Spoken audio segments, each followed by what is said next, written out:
Hi guys, welcome to Feature Creature. So this is something new I'm going to bring to the channel, where I basically want to recommend to you some of the best films that are worth checking out that are currently showing on Netflix. So the particular ones I'll be recommended would be considered maybe hidden gems, ones I feel are underrated, or newer or older ones that may have just gone under the radar. So like, don't expect me to talk about really well-known ones like Gladiator or Green Mile, for example. No, instead I just want to give you more of an insight into great movies that I generally feel haven't been talked about all that much. I'll be talking about any type of film from any genre, and yeah, I do hope you check these films out, as they are definitely worth your time. So for this vid I've chosen 3 movies to talk about, but for the future I may recommend more on each vid, like maybe take it up to 5, and I plan to make these as often as possible. And yeah, I hope you enjoy. Let's start with the first recommendation.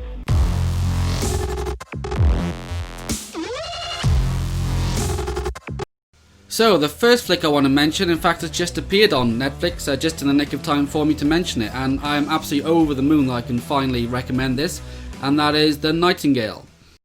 We don't want no trouble. That's just the way, isn't it? You don't want trouble, but sometimes trouble wants you.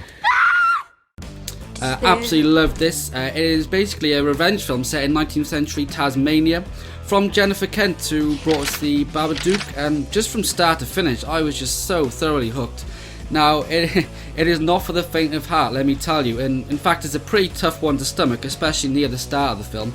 Now, like I said, this is a fairly tough watch, but if you love horror, you're more than likely going to love this. The more you watch, actually, the more you realise how well crafted it is. Even the plot has an element of unpredictability too, which was a bonus. Particularly too, what sets this apart from other revenge films is just the way they utilise the period setting itself within the plot, as it does also focus his story somewhat a fair amount on his primitive characters as well. So regarding that, it definitely reminded me of Mel Gibson's Apocalypto. For me, it was also just aesthetically pleasing, from the setting to the costumes, the colour palette, the tone and atmosphere, just all excellent. Really helped to get you as immersed as possible into that particular period. I just love horror in general that is set in a certain period, like The Witch is another example. So yeah, highly recommend The Nightingale, don't let this one pass you by. So for my next recommendation, I still don't feel, even at this point, that this film gets the recognition it deserves, and I believe it to be highly underrated, and that is The Last Samurai, which is a war film set in 1870s Japan, starring Tom Cruise and Ken Watanabe, directed by Edward Zwick, who brought us Defiance and Blood Diamond, both excellent movies. So yeah, ever since The Last Samurai's release in 2003, I've just generally not heard it be talked about that much, and it baffles me. For a start, the movie is pretty damn epic as far as like battle sequences go, incredible production, set pieces and cinematography to boot. Additionally, a beautiful score too. I also admire just how rich it is with its exploration of some of its prominent themes too.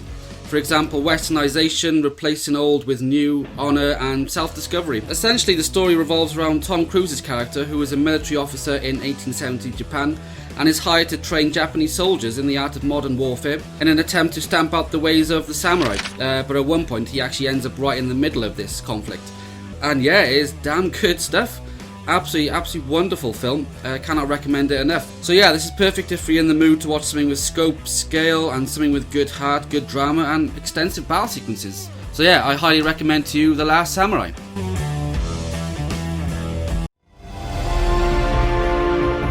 When I took these, you were my enemy. So for my final recommendation, this movie utterly surprised me upon first time watching it. It's a Netflix exclusive, and it's What Happened to Monday. Miss Setman, step into the van, please. Monday's not showing up on the grid. Gotta go out there. Where am I going? Run. The trash will soften the impact. Oh, for me personally, this is by far the best Netflix movie exclusive I've yet to see. So, main cast in this is Noomi Rapace, Glenn Close and William Dafoe. It's set in a dystopia future of 2073 where overpopulation has meant there is now a one-child policy that has been enforced.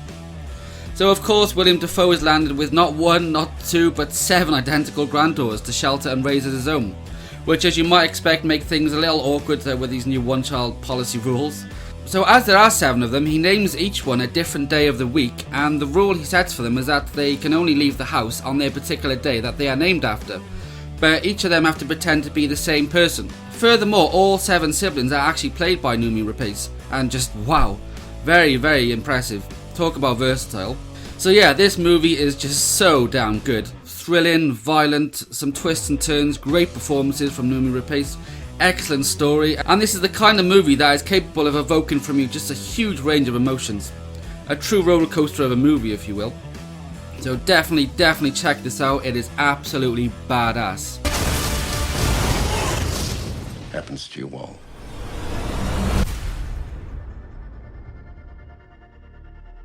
So that concludes my recommendations for this vid, but be sure to check out more coming soon. I've got loads in mind to mention, and yeah, hope you enjoyed. And yeah, going forward I'm going to dedicate a lot of my time to this channel, as I have plenty of ideas for other types of videos too. But for now, don't forget to like, comment, subscribe and hit the notification bell too to be alerted of future content. You've been watching Featured Creature. I'll catch you next time.